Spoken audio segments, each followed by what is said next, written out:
خصلتی مردی نداری،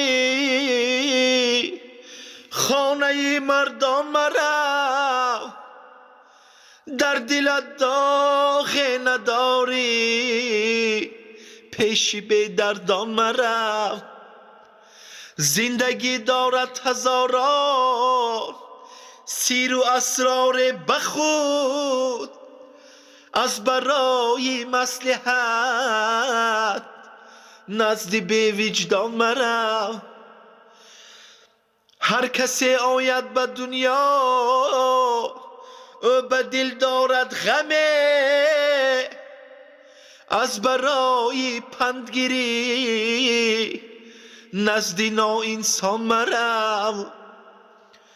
در دل ما نیست آخر بر کسی هرگز بدی، گر تو با ما دوست باشی